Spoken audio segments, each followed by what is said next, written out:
Syederalun sebanyak 65,5 kg atau senilai 3,65 miliar barang bukti narkotika pada Kamis 12 Oktober 2023 dihancurkan atau dimusnahkan oleh Polres Aceh Utara di halaman Mapolres setempat. Dalam pemusnahan sabu dan ganja tersebut, polisi juga menghadirkan 4 tersangka terkait barang bukti narkotika yang dimusnahkan tersebut. Narkotika yang dimusnahkan adalah 6 bungkusan sabu seberat 5,9 kg.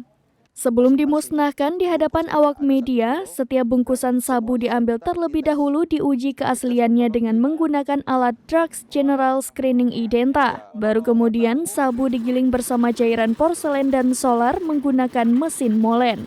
Dalam kasus itu, polisi berhasil pengungkapan kasus peredaran narkotika jenis sabu antar provinsi dengan modus pengiriman paket ikan asin dengan menggunakan angkutan umum jenis Hiace pada Kamis 17 Agustus 2023. Sabu itu berhasil disita petugas di depan loket angkutan umum Jalan Gagak Hitam, Kecamatan Medan Sunggal, Kota Medan, Provinsi Sumatera Utara.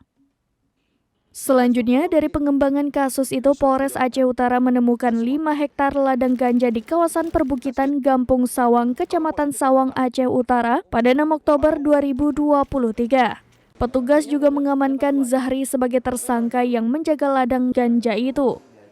Di lokasi ladang ganja sebelumnya telah dimusnahkan lebih kurang 40.000 batang tanaman ganja dan 280 batang sisanya dimusnahkan hari ini.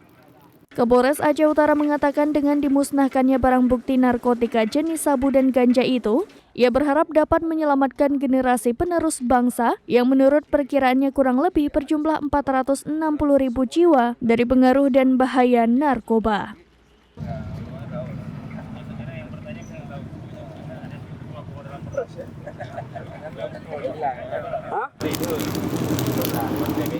Dari Aceh Utara, Jafarudin, serambinews.com. Download Tribun X sekarang, menghadirkan lokal menjadi Indonesia.